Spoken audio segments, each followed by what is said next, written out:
Do you ever get overwhelmed by listening to other people's problems? When a friend comes to you, do you spend time listening to her and what she has to say? Or are you still focused on what you have to say or what's going on in your world? Well, in today's episode, I'm going to talk about how to hold space for others. Well, hopefully you'll learn a thing or two. Hopefully you'll gain some wisdom and learn a new tip or trick that will help you hold space for those around us. So listen in, because I really think this can be helpful. Hi, friend. I am so excited that you're here to check out Her Restored Spirit podcast. If you've gone through something that has left you broken-spirited, maybe it's a divorce, loss of a spouse, or even a child, loss of a job, whatever it is, I know there is restoration in your future. I'm a widowed mom, and I remember what it feels like to emerge from the fog to discover that my loss is not the center of my story, but it actually instilled in me a new hope, a new understanding of faith, and a new strengthening in my heart, soul, and motherhood. I have finally understood that God has taken my test and formed it into my testimony, and that's why I'm here with you. I want you to step into your purpose, into a newfound joy, and to turn a new page in your book, because I believe you are on the brink of full restoration, unlocking a confidence that you didn't know was inside you, and understanding how to live more fruitfully with purpose, joy, and permission to be washed in possibility. It's time, friend, to reclaim your restored spirit. As women, some of our favorite things to do is hang out with the girls. It's talk, to chat, to sit with people, and to listen. I would say not everybody, not every woman. That's kind of stereotyping. But I will say that we hold a special place in our heart for our women friends, for our really good girlfriends. We value relationships and friendships.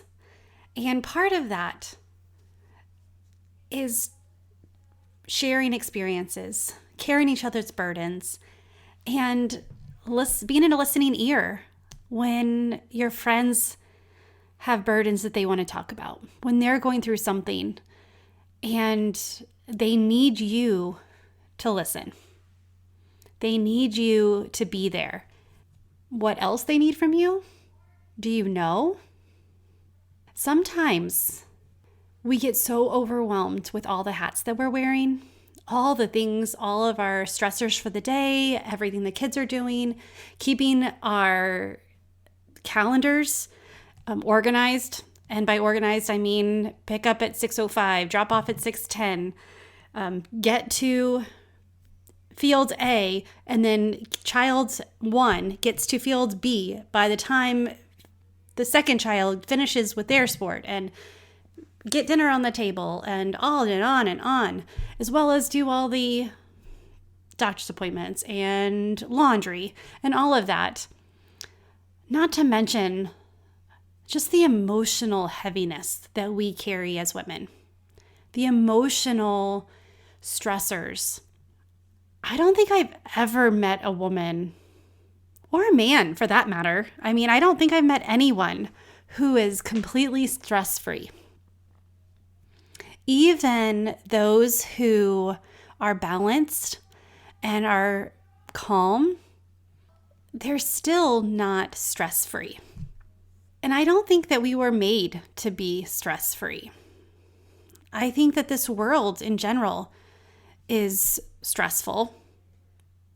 How many more times can I say stress? Are you feeling it? I know that I am. I know that in any given day, every given week, every given month, I have a long list of stressors. And I know one of the best things that I can do for myself, I'm a verbal processor, and I have several friends who are too. But how do you hold space for someone who needs to talk, who needs a listening ear, who needs advice, who needs a partner, who needs encouragement? When you are so overwhelmed, when you are lonely, when you have lost yourself and you don't really know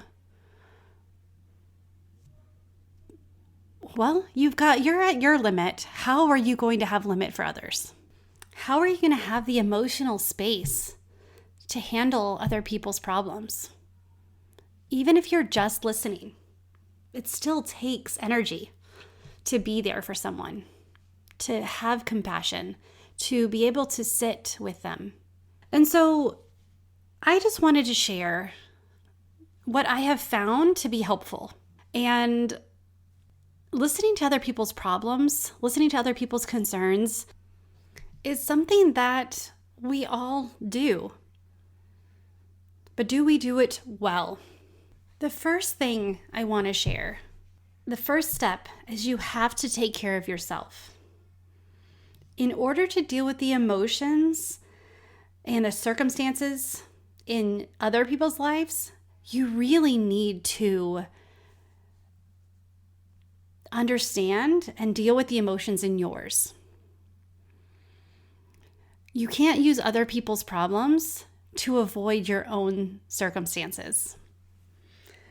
And I'm not going to lie, there are times that it's easier to do that, kind of push your emotions down, push things you're going through for the good of someone else. It's kind of noble. In your mind, you can justify it, but can you really be present with someone when you're dealing with a lot? Maybe for a moment or two, but long term, it's not sustainable. You're not going to be able to carry the weight of their words as well as the weight of yours. So be honest with yourself. What are your needs right now? What's going on with you? And I will tell you over and over, please journal. Please write things down. Ask yourself questions and then answer them. Take time to really discover what is going on in you. And it is not to become self-absorbed or self-centered. It's to take care of your needs, to understand what is happening in your world so you can see how environment is affecting it, how your diet may be affecting it, how your exercise, any of your sleep patterns, so you can see what's going on in your world so you can show up as the best version of you. Now, when you focus on yourself in a selfish way to where you get what you want, you focus on meeting your needs in an unhealthy manner, or you do it because you want what you want, then yeah, we have a problem. And hopefully you have a good friend who will point it out gently and help you see things from a different perspective. But what I'm talking about is understanding what's going on in your life, understanding what season you're in. I talked several episodes ago about seasons and defining your life into a season of your life, like we're going into summer. It's a different season than when the kids are in school in the spring. You have more food to cook. You have more laundry. You have more dishes. You have more activities. So that season is going to look a lot different than winter, than when the kids go back to school in September. So I encourage you, if you are interested in understanding that and getting that idea, go back. I'm not sure which episode it is, but it talks about the seasons. I'll put it in the show notes. But understand what your needs are in this moment will help you understand what you are, like where your margin is. If you have no margin in your life, if you are tapped out with your own emotions and you're just holding them inside and not dealing with them, then you can't be a good friend and be there for someone else. So the number one thing you need to do, and this is not just right now, this is something that you should do continuously. This is something you need to check in with yourself. There's times that maybe several times a day, typically once a week, I look at my schedule. I ask myself, okay, what is going right? What is going wrong? What is surprisingly energy draining that I wasn't expecting? So that way I can account for it. So what do you need to do in order to have margin in your emotional, your spiritual, and your physical life? Because the margin is where you have that grace for others. That margin is where you can offer a lending ear. You can offer it's a listening ear? Yeah, not a lending ear, a listening ear. And you can be fully present with someone because you have extra, because you have dealt with your stuff and are ready to be fully present. The second step here is to know your friend. We all have those friends who don't come often to talk. And when they come and need to talk, or they're the ones who are constantly listening to other people, be there for them 100%. You can figure out, you know the friends who really like to go deep and those who it's hard for them to go deep. And if you are a friend who is able to go deep, when they show up, be there for them. Now, you just don't want to give just carte blanche. So by being there for them, one of the best things you can do is set expectations. Ask them, what do you need right now? Do you need a listening ear? Do you need advice? Do you need evidence? Do you need encouragement? But by asking them what they're looking for, you're able to take assumption out. And if they really just want to verbally process and they don't want advice, they don't want encouragement, they just need someone to sit there and listen to them and maybe ask questions or maybe sit silently. But by asking them, that also removes pressure from yourself because you don't have to figure out what they're looking for. If they're not looking for advice, which many times they actually know what they want to do, they just need to talk it through. And so sitting silently and just being there, just holding that energy, having that energy for them, maybe all they require. Now, another part is know your friend. Is we all have those friends who need to talk about everything, who want to talk things through, want to talk extensively. So also ask them what they need in the moment. And then be honest with what you can handle and be upfront with it. Know what they're looking for. You can ask them, is this going to be a deep conversation that I need to hold space for?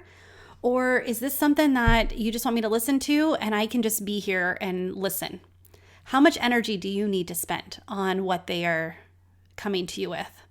Now, it sounds kind of cold, but I promise you, if you are upfront with this, and you offer them the right kind of energy, you hold that space, or if you know that you're not in the right frame of mind to have this space for them, that you don't, there's been a lot going on and you cannot go deep right now.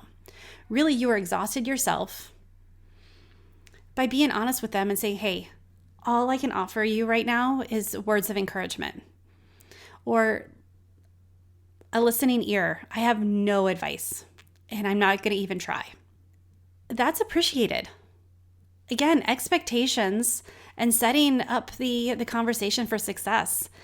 And both of you will get what you need out of it if you're open and have that line of communication.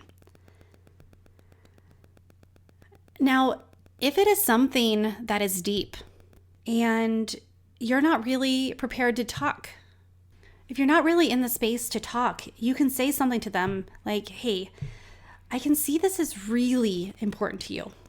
And I really want to have the space to give you my full attention. Can we plan XYZ so we can really talk? Can we plan maybe Tuesday at 4, we'll have coffee, we'll get, we'll let the kids play. So I have my full attention on you and I'm emotionally prepared to be the listening ear, to give advice or to sit and encourage you. That's another thing that sometimes it's not as urgent. It's important, which means that you should hold the space, but sometimes it doesn't have to be right then. And I would much rather you say, hey, can we talk about this tomorrow? How about 2:00? I have some time, or what time works for you tomorrow? I have all morning open because I really want to talk to you about this. But right now I know that I can't give you my full attention. Talk about respect and talk about really feeling heard and seen. Now you got to follow up with them. That's why you make the plan. That's why you set the time, the date, and the intention. Because if you're like, hey, let's just talk about it later, you don't want to blow them off because you know that it's important to them, which means it's important to you. So the next thing is listen to listen and do not listen to talk. Space and quiet is okay. Get comfortable with being uncomfortable. It's not about you in the moment. And sometimes that space is really what they need so they can hear what they're really saying. Because that's one of the beautiful things about saying things out loud to another person is sometimes that's the first time that you actually hear what you want. You hear what your real problem is, what your concern is, and it may shock you. So giving them that space, that quiet, may be exactly what they need. And if they're not looking for advice, sitting and letting them be quiet as well, it may be uncomfortable, but it is such an amazing experience. What that space can do is really heal. So get comfortable with being uncomfortable. The next thing, number 4, I believe it's number 4, do not internalize their problem. Do not hold their problems so deep and so strong that their problems become your problems. If you consider yourself an empath, I know that this is something that naturally happens. And this is something that is really easy because the person who's sitting across from you, you really love. And if they're hurting, you're hurting. But what they need in the moment is they need you to be strong so they don't have to be. They need you to listen to them and share the problem, but not carry, not internally take their problem. They need you to support them in their problem and not let it become yours. So show compassion, show empathy, but sympathy is not something that is very helpful. Feeling sorry for someone, feeling sorry for your friend is different than having compassion for your friend. So don't make them feel bad for having problems. Sometimes you have to just sit in agreement with them that what they're going through is really hard. And just sometimes it's so hard there's no words. I remember going to a friend's husband's funeral about a year after my husband died. I remember sending me back into those initial shock moments. But this wasn't about me in that moment. It was about her. But because I knew how that feels, I knew that shock where it's still disbelief and heartbreak, and you're so numb that you really don't know what to feel yet. So I was able to be there for her. I was able to really put her needs above mine in the moment. Now, one way I did that is I actually had a friend come with me, someone who had walked with me for the year. She flew out with me, and she was there to support me so that way I could completely support my friend. And that's what you do for your girlfriends. That's what you do for the people you love. You're strong so the person next to you doesn't have to be quite as strong. She held space for me so I can hold space for my friend who was not strong enough in the moment. Well, she was pretty darn strong, but she didn't have to be because she knew I understood. The same with after a divorce. there's a lot of guilt and a lot of shame and a lot of stress and a lot of these feelings that you have initially. And if you don't deal with them, then you're not going to have the space to help someone else who's going through the same thing. So show compassion, show empathy, but don't internalize their problem. Don't make it become your problem. A lot of times when people are talking, they just want to share. They don't need you to fix them. They just need to get that energy out. They need to share the burden and lighten their load. And by talking with someone and someone carrying that energy, they're able to really look at what their needs are. So by you doing your work, you're able to look at it from their perspective and not your own. And that's the number 5, is realize that their problems are not your problems. Their perspective is not your perspective. So sometimes you may need to ask a few more clarifying questions before you really understand what's going on. Sometimes what they say is actually not the real burden behind it. So again, ask questions or sit quietly until the actual concern comes out. Sometimes we circle around things as we're talking, as we're just processing it, and then we get to really what the ultimate stressor is. Whether it's loneliness or anger or feeling any kind of pain. This is another reason why when you ask them what they're looking for, because you may not know exactly, or they might not share everything that's going on. And there might be a key thing missing, but they're not ready to share that. And so advice might not be the right thing to do, but just giving them encouragement. So don't allow your fears of the situation to be pushed onto them. Really listen to what's going on in their heart. And finally, know your limits and hold the space out of margin. Be comfortable with being uncomfortable. It's not about you. Ask about expectations. Ask what they need. And make sure that you take care of your needs before you go in and try to take care of others. Don't use listening to other people's problems as a mask and as a band-aid so you don't have to deal with yours. It's okay to say no or not right now. It's okay to put a limit on, hey, I've only got about 10 minutes. Is this something that we can talk about in 10 minutes? If not, let's make a time. It's okay to put boundaries up. But if you're going to sit there with someone, make sure you're ready. Make sure that you are sitting and listening to listen and not listening to talk. And just know how hard it is to be vulnerable, how hard it is to be real and to share some of your weaknesses. And so if someone feels comfortable doing that with you, it's an honor that you shouldn't take lightly, and give her the respect that she deserves and be fully present.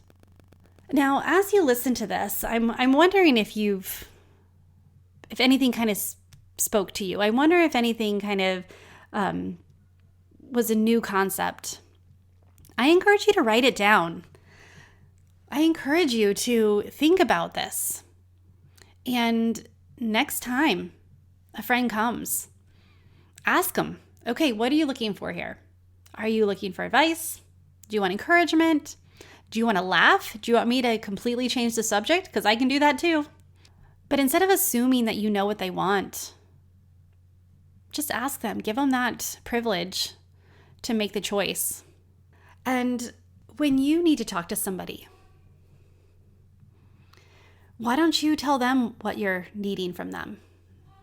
Tell them your expectation so they don't have to assume. Tell them how deep and that it's going to take some time. Or, hey, this is not super important, but I'd like to have 30 minutes of your time. Don't put them on the spot. Give them a chance to say not now so they can be fully present for you. The more we understand and the more we're able to communicate what we need and ask others what they need, the easier things are. The more we're able to hold space for those around us from the margin instead of our emergency reserves. So I encourage you today, take a few moments and just journal about what your needs are right now. Before you rush to a friend, write it down and really discover what you need in order to have margin in your life for your friends around you. They'll appreciate it, and so will you. I hope that you enjoyed this episode, and keep your questions and comments coming. I really appreciate it. And again, if you have not had a moment to leave me a review on Apple Podcasts, I would really appreciate that. That's how more people can find the podcast through keyword search, and it just helps me to see that it's resonating with you and that I'm on the right track. So have a good week, and I'll see you back here on Monday. Bye for now.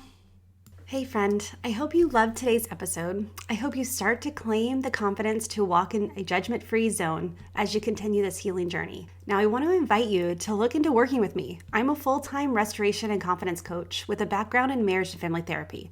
And not only that, but friend, I've walked it. As you heard in my story, I've experienced grief, loss, pain, feeling stuck. I've had the desire to break free from the fog and rise up again after the hurt, after the pain, and move out of the grief cycle, to begin to wake up with purpose again and live a life of meaning, and kind of rediscover who I was before the grief while I was uncovering who I'm becoming. And I have been called to help you with the same thing.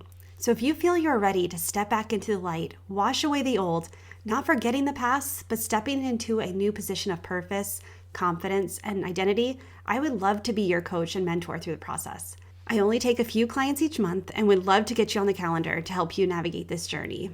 Email me at tammy@tammymariecoaching.com. Until then, I'll meet you here next week with another awesome topic to help you claim the life that you desire. Don't forget to take a screenshot, tag me, share on Facebook and Instagram, and please share this with another broken-spirited mom who is in need of some soul restoration. Don't forget to rate and review, and until next time, take a deep breath and know there is hope.